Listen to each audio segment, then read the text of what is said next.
Yeah. It's just a free-for-all. Yeah. Exactly. What's your New Year's resolution? Start coming up with it next week. Great forecast, Josh. Thank you very much. And thank you for joining us for Wink News this morning at 10. Our next newscast is an hour away on CBS. Wink News will return on the CW tonight at 7:30. Have a great rest of your Thursday.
This is Wink Tracks the Tropics, powered by the Weather Authority.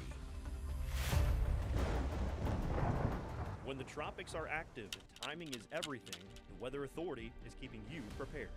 The latest update did come in from the National Hurricane Center. Helene moving north-northeast. Winds have increased up to 90 miles per hour.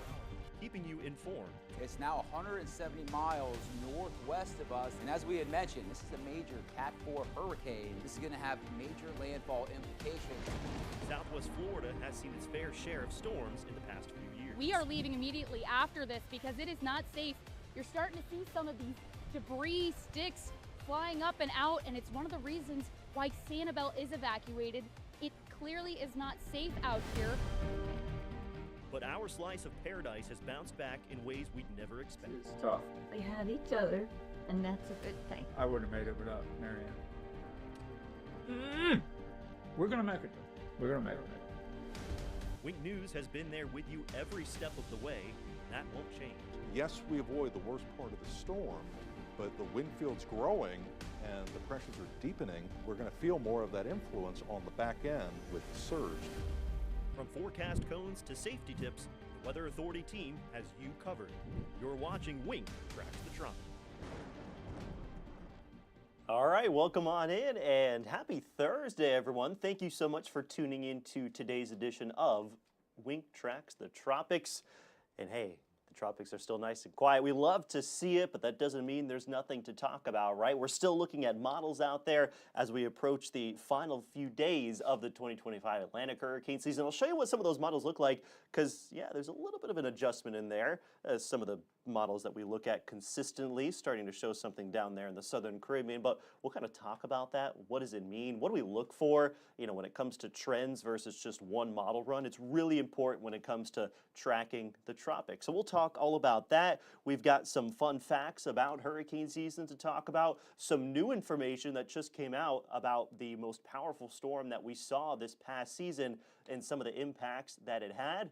In addition to the tropics, we'll talk a little bit about that local drought here in Southwest Florida. Just had a brand new update from the U.S. Drought Monitor that came out early this morning at 9 a.m. So I'm going to be happy to share that with you here, but unhappy about the results. But it's nothing that we weren't expecting, folks. Lots to get to today. Good news is I have an amazing panel of Wink Weather Authority meteorologists. Here they are. Meteorologist Zach Malak, Nikki Sheeks. Good morning. How are we doing? Good morning, Josh.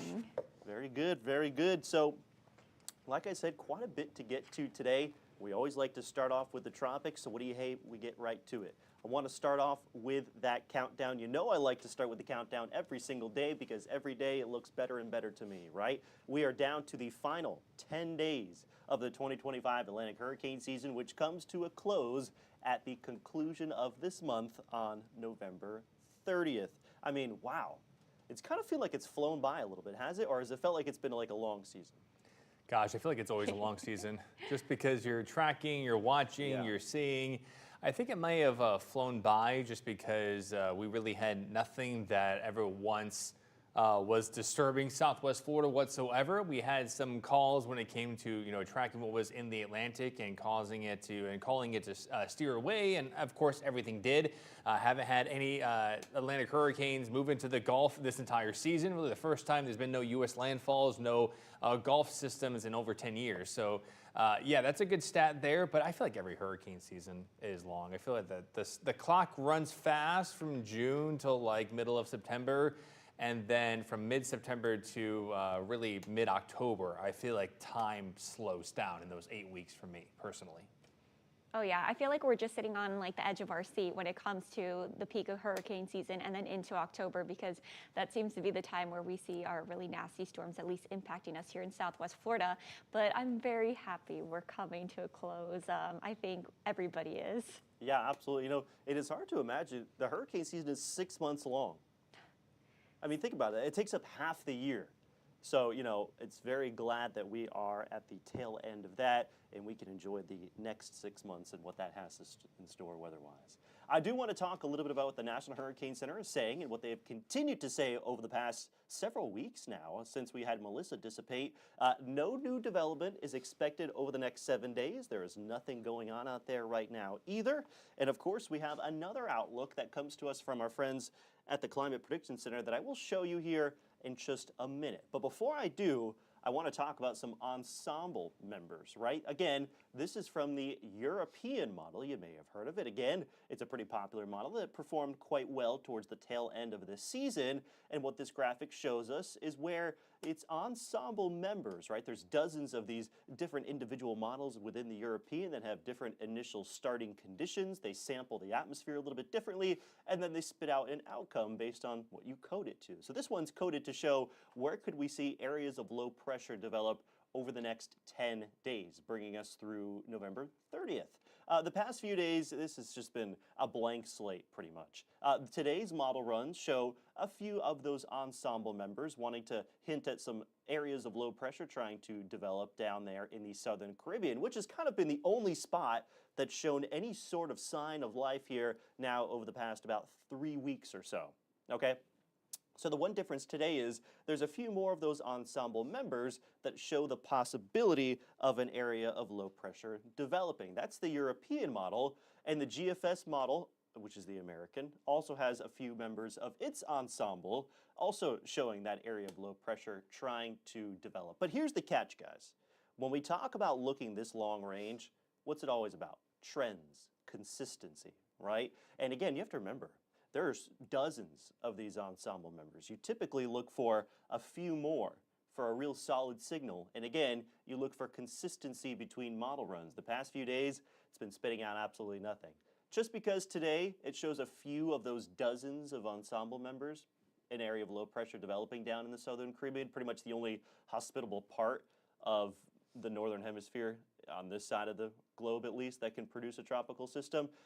It's something to watch for. It's a trend that, hey, on Wing Tracks the Tropics, we can continue to watch for over the next few days. But my opinion on it, not too much going on down there. What do you think, guys? I want to hear your opinion. Yeah, I do want to mention real quick that what you're showing are all areas of low pressure.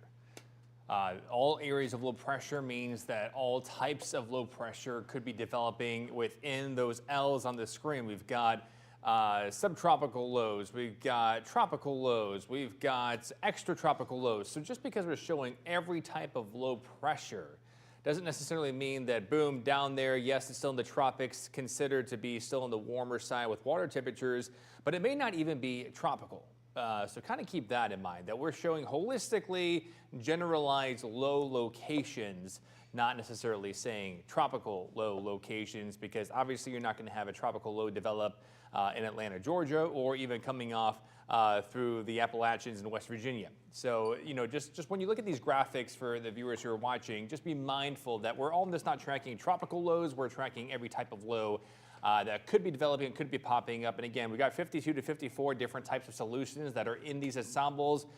Those are 6 to 7 lows down there right now. So nothing too concerning whatsoever in terms of in the Southern Caribbean towards Central America. And I think it's good that you pointed that out, because I think looking at the GFS ensemble, it could be a little daunting for people who don't really necessarily understand what those lows are indicating, because, I mean, take a look at all those lows just scattered across the northern Atlantic and even across the United States. And like he was saying, remember, this could just be lows that are carrying cold fronts along with them, just to break it down even further. So it's not necessarily always a tropical concern when we're looking at these ensemble members. And I'll tell you what, I think our friends at the Climate Prediction Center also agree with us, because as of their latest outlook, which came out Tuesday afternoon, they're saying absolutely no activity expected over the next 2 to 3 weeks, bringing us all the way through December 9th. We've pretty much kind of turned the kind of page here, going from that summer, early fall kind of look to the atmosphere to more so that early winter kind of feel, especially with all those fronts moving through. Florida's closed for business. That's the good news you need to take away from there. Now, I want to show you that list of named storms that we've had so far again this season. You know, Melissa obviously standing out above the rest just because of the damage that it did to western Jamaica. You know, we actually had a new piece of information come out yesterday about Melissa. That's the next graphic I'm going to show you, and I want to let Nikki kind of explain to you what some of the data has confirmed. Yeah, so as you can see here, Melissa, within Melissa, a gust of 252 miles per hour was recorded, and that would be the strongest wind ever recorded in a hurricane, which would break the previous record, which was from a storm in the Western Pacific, Typhoon Maggie, which had a wind of 248 miles per hour. Now, this is how they get the data. So we have these very, very brave people called hurricane hunters that will fly into a hurricane. And what they do is they're gathering very vital information for us to see whether this storm is organizing, strengthening, but it's also able to confirm, you know, these strong winds and gusts. And they do that by dropping dropsons. I have so much trouble saying that word, so excuse me on that. Hey, me but too. They're basically canisters that they drop from the airplane, and it goes through the storm, picking up all this vital information, the pressure, the wind, the temperature, and it actually collects 2 to 4 measurements every second. So that's pretty incredible when you think about it. And this was recorded through one of those dropsons, and they were able to verify it. And so Melissa has come away with quite a few record-breaking stats, and this is just another one to add to it. Absolutely. Definitely an astounding fact there. You know, it just kind of goes to show how much of an anomaly this storm was. And we've spent a lot of time here on Wing Tracks the Tropics, not only tracking it in real time, but also talking about the consequences of it and just kind of how it stacked up to previous systems. I think one thing to add on to this real quickly is just opening the conversation for you guys as well is I think this was recorded as Melissa was still rapidly intensifying. It might not even been recorded at its strongest point.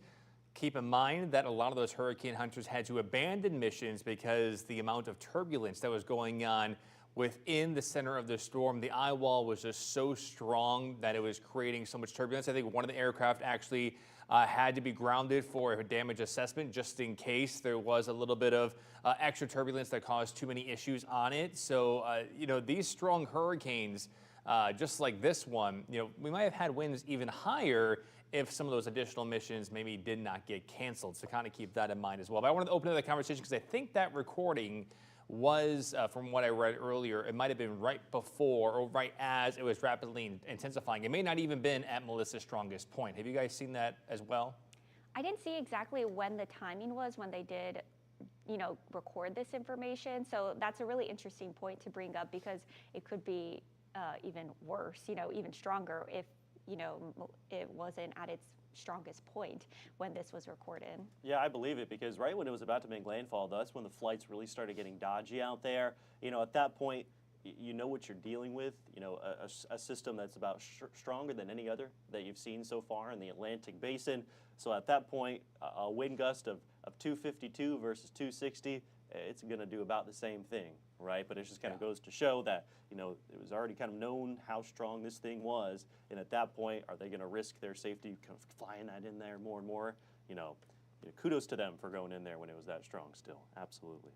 All right, now I want to move on real quick and kind of talk a little bit about, you know, each day this week we've kind of featured different aspects of tropical systems and hurricane season and things that you just are good to know generally, especially just looking ahead towards the next season, right? So you're kind of on top of the game. You know, how about when it comes to us here, or meteorologists, forecasters, what are we looking for at what points when it comes to tracking an actual system? Well, I can kind of put it on a timeline for you. Let's say we're 7 to 10 days out. We're looking at computer models, right? Remember that European model, you got your American, you got that Google AI out there now. All right, so let's say it's showing some development. In about 7 to 10 days, it's showing some impacts, right? So that's pretty far out, especially when you're talking about timing out a tropical system. At that point, it's pattern recognition, right? Are the conditions for tropical development there? Will they be there down the line after this thing moves hundreds of miles from one side of the ocean to the other? That's the kind of things that you look at. Then you get a little bit closer, right? 5 to 7 days out. Now you're actually watching trends, right? Because these models are going to have different outputs, different solutions, right? And not only are they all going to have different solutions, you know, compared to each other, compared to themselves, they'll be changing every 6 to 12 hours. All right, so at that point, we're kind of monitoring a trend to see, well, is this model run an outlier versus this set of model runs that has been very consistent not only within itself, but also with this other set of models? And if that's the case, then that one is a little bit more likely to occur, and our confidence grows more so in that one. It's all about watching trends. Then we get closer, around 2 to 5 days out. At this point, we're confident in a particular trend on where something is going and how strong it's likely going to get. So at that point, we can start to talk about the exact timing of when it's going to get somewhere, and also the impacts that it will bring, you know, based on how strong it will be, the angle at which it makes its way towards the coastline. We can start to talk about wind speed impacts. We can talk about rainfall impacts, both freshwater and saltwater flooding due to storm surge. And then 1 to 2 days out, that's when you can really start to nail down all the fine tuning when those details to, all right, it's going to be around this time, this is what you can expect in this location, this is the level of storm surge that you should be preparing for. You know, guys, you guys have tracked several of these systems. You know, how do you kind of feel about this timeline? Yeah, I love this graphic. I think we made it a few years ago only to help discern and help show our viewers where we're at in our process. I think unveiling where and how we are in evaluating systems so far out kind of helps lift the veil on how we think, how we are informing our viewers when we are watching and tracking storms that could be heading our way. And it's always important just to help really be more present in trying to share what exactly is going on in the process. Just because sometimes also in this social media day and age, people try and jump the gun. You know, people are posting graphics that may discern a picture 7, 10, 14 days out that may not necessarily be true. And we are, as we always say, watching for the trends. And then the trends come closer and closer together. We get more of a better idea on what that trend and what that visualization could represent. And then we start determining the impacts and the effects from that visualization. And so it kind of gets into a good detail of going down and down and down. It's kind of also the process in terms of when warnings are issued, because it is based on trend analysis, model analysis, actual theoretical analysis of what's currently going on in the atmosphere, and then of course you get the analytical analysis when you get the hurricane hunters flying in and gathering all that important data to help change what those models are saying as well. So I always love the timeline. It just helps really, like I said, lift the veil on what we're thinking and how we're processing these systems and how we better explain it to the viewers that are watching. Yeah, I always use this when I do my hurricane talks to, again, explain to the viewers how we kind of are coming up, whether we need to keep a closer eye on a particular system or how we are kind of, a bit more nonchalant about certain systems. And one thing I do talk about when I do bring this timeline up, not only are we looking for these patterns, but to break it down further, looking at like the moisture content, do we have any Saharan dust in the atmosphere, looking at those sea surface temperatures to see if it's even capable of, holding a tropical system, and also where that Bermuda high is to kind of have an idea of where these systems could be going. When we're talking about watching these trends, also looking at where previous systems where those previous systems have gone, because sometimes you have these systems that are back to back, and if it follows the same path as the one in front of them, maybe those conditions aren't going to be as favorable for storm development through upwelling or, just any other of those variables. So I think this is a really interesting graphic, and I usually butt it up with the difference between looking at satellite imagery as well as radar, because I explain to those in the community when I am doing these hurricane talks how we're using satellite imagery to track these storms that are coming off of Africa. They're well away from us, and that's our opportunity of being able to see these storm structures.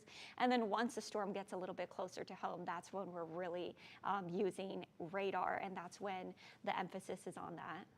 And I think it's interesting to note that this timeline can be, shifted a few days depending on the storm, right? Every storm is different, especially where it originates. That's going to make a big difference. Think about a storm that starts off as a tropical wave coming off the coast of Africa. A lot more time to watch it, right? Absolutely. You might see that timeline extended a little bit further out versus, let's say, more of a homegrown system. Think back to Adalia or Helene, right? You've got something that's kind of developing, a Michael as well, that's developing more so, right to our south, kind of lingering there for a couple days and then moving off towards the north. At that point, your timeline is adjusted. All right, so that's absolutely something to keep in mind as well. I would say kind of, sort of. I just want to add a little rebuttal to that, just because, we are still analyzing the patterns far out. Just because the storm may not develop until 2 to 5 days out doesn't mean we have a good pattern recognition 7 to 10 days out. So we are analyzing that the pattern could justify the formation of something, in 5 days and impact an area 5 days after that, giving us that 10-day threshold. It's a lot easier when we are tracking something that is a wave that is coming off the coast of Africa, and we're visually seeing and visually tracking on satellite. But then you have the pattern recognition of 7 to 10 days, and that's where the phrase, when you're looking at these potential tropical systems and those potential tropical cyclones, that's the reason that exists, is because you're looking at nothing. Case in point, Ian. You're looking at absolutely nothing in the Caribbean, but in this void of nothing, there is something that's going to form and make landfall as a devastating hurricane in 4 to 5 days. So, you can at least be able to explain that with this timeline per se. We do have an idea based on the models, at least 10 days, that there's some pattern coming together. And it's why people start to have to watch and say, I think that's the hard part, you guys, of trying to explain those homegrown systems, because they pop up, develop, and rapidly strengthen and impact land within like that 2 to 5 day window sometimes. And so we have to begin, analyzing that there is a big picture that kind of pops up even 10 days before that sometimes, that I think we all do a great job of analyzing here. I just wanted to mention that point just because of that difference there too. Yeah, that is a good point, because you think about it, if it's a little bit closer, we can see the signals, right? Although you can't actually see the storm yet because hasn't developed yet, you can still see those signals a little bit earlier on versus one of those that's a little bit further away. You can actually see it, so sometimes it's a little bit easier for folks to kind of see that thing and say, okay, it's right here, it's going to go this way, versus, you're just staring at an empty Caribbean and you're telling me in just a couple of days there's going to be something there. That's kind of how those go. Yeah, that's the hard part. I call it the Irma versus Ian effect. Right. The Irma, you had it coming, and everyone saw it coming, and it was so easy to react and evacuate so early. That's what caused that massive evacuation, the largest evacuation in South Florida history, versus the Ian, where it wasn't anything and no one could see it on satellite, so no one was evacuating until it was kind of too late to evacuate. So I do kind of call it the Irma versus Ian effect. The storm coming that you could see versus the storm that hasn't formed yet, that's going to develop and also come. So kind of a tricky situation that always comes with those two differences of storms we've been impacted by in history. So very good takeaways when it comes to next season. Good news is we're not going to put them to use for the rest of this season. We'll keep it nice and quiet out there. I do want to shift gears now, take it a little bit more local. Time for your Wink Weather Watcher Spotlight. Beautiful picture this morning. Look at this. Can you think of a better place to be? I don't think so. You know what's so funny? That a lot of viewers will reach in and they'll go, hey, the graphic behind your 7-day, where's that from? Is that from Miami? Like, that's not local. There's no way that is local. And I'm going to let you pop up the 7-day after this, because this is very much local. This is North Naples. Obviously, Tom is looking just towards the south, of Clam Pass Park. It's just always just so neat to see the perspective, and boom, there you go. And I just had to make that conversation real quick, just because I have friends on the golf course, you guys, who will mention like, where's that picture at? Is that like Miami? There's no way our coast looks like that. And I'm like, no, yes, it does. Like if you're on a boat, get out of Wiggins Pass and look to the south, it looks exactly like that. And Tom's picture definitely proves that. So you go back to Tom's picture real quick and you can speak on that, but it's always so funny. I don't know if you guys have gotten that yet, but I get many questions saying, where is your 7-day picture from? Because it's not Southwest Florida. And I go, oh, wait, but it is. I haven't heard that yet, but I think that just shows like how cool Southwest Florida is, meaning that we have such a variability within our area where you could be along the coastline on the beach with these little mom and pop shops, these tiny little, beach houses and stuff. And then you can look at another area along the coast and then you have these high rises and then you go inland and it's a completely different life. So I think it's really neat. Absolutely. Well, hey, shout out to Tom for setting this in this morning on his morning beach walk. It was absolutely beautiful out there. A few of our weather watchers were out there on the beach as well. Had a couple pictures from Sanibel. If you want to join our weather watchers, head over to our Facebook or even our website. It'll give you all the details on how to do that. Speaking of Southwest Florida, something new that we had come out today was a fresh update on the drought monitor. And here it is. What you're looking at is a level 2 out of 5, which is a moderate drought, which has expanded quite a bit across the region. That's that tan color that you're seeing. It's encompassing all of Sarasota, DeSoto, Charlotte, most of Lee County, most of Glades and Hendry as well, even creeping there into northern Collier County, North Naples. That's where we're starting to see more of that drought settle in. If you want to compare it to last week, here's the difference. You can see where last week most of us were just under those abnormally dry conditions. We are now seeing a little bit more of that moderate drought, that level 2 out of 5. Of course, what's the one thing that can help alleviate a drought? A few nice soaking rainfall events. That ain't happening over the next 7 days across Southwest Florida. Things are going to be on the dry side out there. On Sunday, very weak front possible, all right? It could bring a stray shower or two. That's about it. Looking ahead towards Wednesday of next week leading into Thanksgiving, that's when the pattern gets a little bit more interesting. That's what I want to talk about for the last couple of minutes here on Wing Tracks the Tropics. What can we expecting look ahead towards the end of next week? Our friends at the Climate Prediction Center say, hey, there's a good chance we can actually see some wetter than average conditions across the southern half of the Florida Peninsula November 27th through December 3rd. Let's talk about why that could be. Let's start off. This is this Sunday. Remember I mentioned that 10% rain chance. A very weak front, very weak, is going to be sliding through Southwest Florida late Sunday into Monday. As it does so, there's just a little bit of moisture, a little bit of energy to work with. We could kind of squeeze out a stray shower or two. Most of us will end up staying dry, just something to keep in mind. Not going to help alleviate any sort of drought whatsoever. Here we are, early next week, Monday, Tuesday. Maybe this is when you have your travel plans. Well, across the state of Florida, it's still going to be pretty quiet. Warm, dry, good mix of sun and clouds out there, but a storm system will be starting to take shape across the middle of the country. And that will actually help to bring in a little bit of a stronger cold front headed our way. This is Thursday, all right? So this is Thanksgiving. You see that front. It's still plenty far away from us. It'll still be warm. It'll likely be a little bit more cloud cover out there to contend with, and with a little bit more moisture to work with. Could even see some isolated showers out there on Thanksgiving. Not looking at a downpour or anything like that. Rain chance is still relatively low at this time. I think Friday could actually bring even a little bit of a better of a chance for us to see some showers out there compared to what we see on Thanksgiving, mainly just because the front will be getting a little bit closer. There's more energy to work with. You have the lift at that point. There's still some moisture that is expected to be in place as well. So yes, isolated showers also in the forecast on Friday. And then look at this. I mean, think about it. We're still pretty far away, right? We've got about 8 days or so, 8-9 days to really fine-tune the details on that forecast. But if you look at some of the models spitting out right now, about 1/4 of an inch to 3/4 of an inch is absolutely not out of the question. All right, and yes, the thirsty lawns and farms out there will take it. Will it completely eliminate our drought? No, but it's something. What do you think, guys? I think it's very welcomed, yeah. I think we could use it, absolutely. It's been a long time. It's been over 3 weeks across Southwest Florida that we've seen any sort of measurable rainfall for a good chunk of us. So a little showers out there. And you know, for certainly this would help. far away too, real Yeah. quick, GFS and American actually in good agreement of those rain totals right now, right around that half of an inch mark. So, you know, usually this far out, usually one's a little wetter, one's not as wet.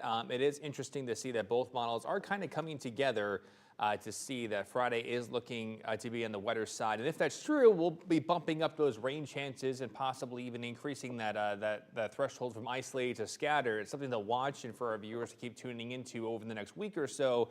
We're going to take it slow just because of how dry it's been, but you know, we may ramp it up just depending on, just like we saw, we analyze it all the same time, 7 to 10 days out. We still are looking for a trend. Doesn't have to be a hurricane. Great It could be timing. any type of system that moves in.